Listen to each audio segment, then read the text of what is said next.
Tech on Demand podcast brought to you by Growertalks. Audio Files, episode 71. Rent, Return, Repeat.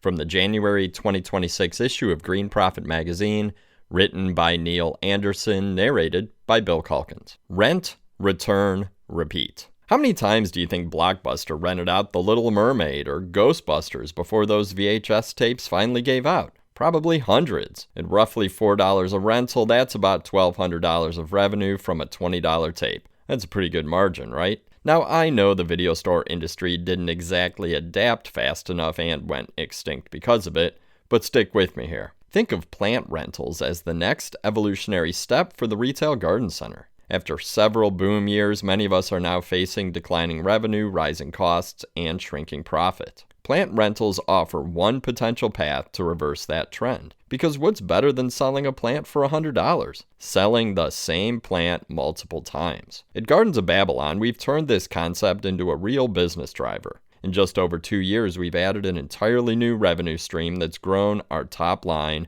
boosted profit, and helped flatten out our seasonality. In 2025 alone, we generated nearly $150,000 in plant rental revenue. When I share that with industry peers, I usually get a raised eyebrow until I show them the math. Then the next question is always the same. Is it worth the labor and the risk? The answer is, it can be if you do it right. The foundations of a successful plant rental program. There are several key factors that determine whether plant rentals will work for your business. Location, clientele, product selection, pricing, sales approach, and logistics. Location matters. Plant rentals thrive in areas with strong event economies, affluent metropolitan regions with steady demand from corporate clients, weddings, and conventions. Cities like Nashville, Chicago, Las Vegas, Orlando, and New Orleans are ideal.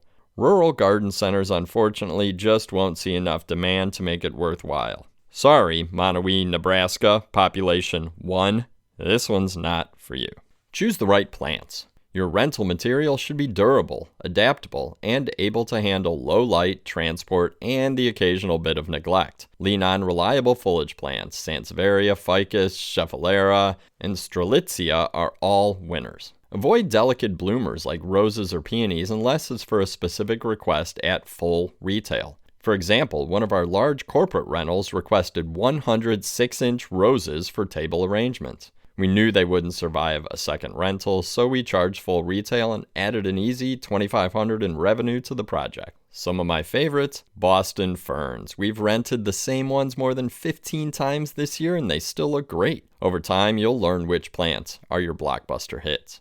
Pricing, the make or break factor. Getting your pricing structure right determines whether plant rentals feel rewarding or regrettable. In Gardens of Babylon, our rental minimum is around $2,000, a threshold that covers logistics, planning, and labor, while also weeding out tire kickers and setting a professional tone from the start. When we do encounter budget pushback, we treat it as a sales pivot, inviting clients to visit our store and purchase a few plants outright instead. That way, no conversation is a waste. Our rentals have ranged from $2,000 to $58,000, and the key to consistency is packaging. Offering tiered pricing with clear inclusions for delivery, staging, and pickup helps clients make decisions faster. Every company will have its own approach, but whatever you choose, apply it consistently. Some operations use simple formulas like $100 per plant, regardless of size, or 50% of retail value with a minimum threshold. We use a hybrid model. Fixed pricing for our standard packages, and a per-plant structure for larger, more customized rentals. Adding decorative pottery or other custom touches adds labor and increases the total price. Likewise, we charge $400 after-hours pickup fee for any retrievals before 8 a.m. or after 5 p.m., a policy most clients understand and happily accept. Others simply coordinate with their venue for pickup the following morning. Selling rentals the right way. Plant rentals might not require the same design finesse as a full-scale landscape installation, but professionalism and process still matter. Approach each inquiry systematically.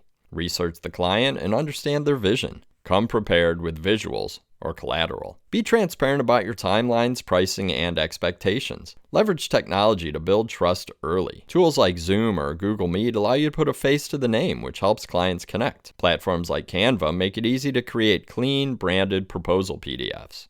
And don't forget the contract. Just as you wouldn't rent a car without one, never rent plants without a signed agreement outlining event dates and contracts, payment terms, indemnifications, client responsibilities if plants are damaged or lost. We use tools like Dropbox Sign to keep signatures organized and professional. Contracts not only protect both parties, but also signal that you take your service seriously. Tech plus process equal profit.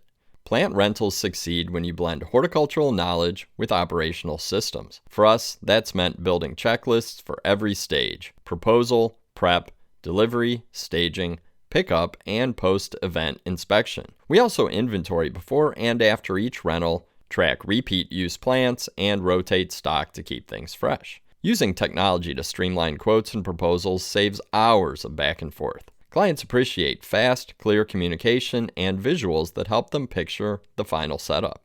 Why it's worth it. If done well, rentals can add 10% to 15% to your top-line revenue within a few years. They generate income during slow months, increase inventory ROI, and create long-term relationships with corporate and event clients who often come back for design or installation services later. Plant rentals aren't just about quick revenue. They're about future-proofing your business. The truth is, garden centers can't afford to operate like Blockbuster did, selling the same way forever while the world changes around them. We have to evolve. So maybe your next best seller isn't a $100 fiddle leaf fig. It's that same fiddle leaf fig rented out 10 times over. Rent, return, repeat. The end. We hope you enjoyed this episode of Audio Files from the Tech on Demand podcast brought to you by Growertalks. Please take a minute to leave us a positive review. It'll help us reach more greenhouse, garden center, and CEA professionals.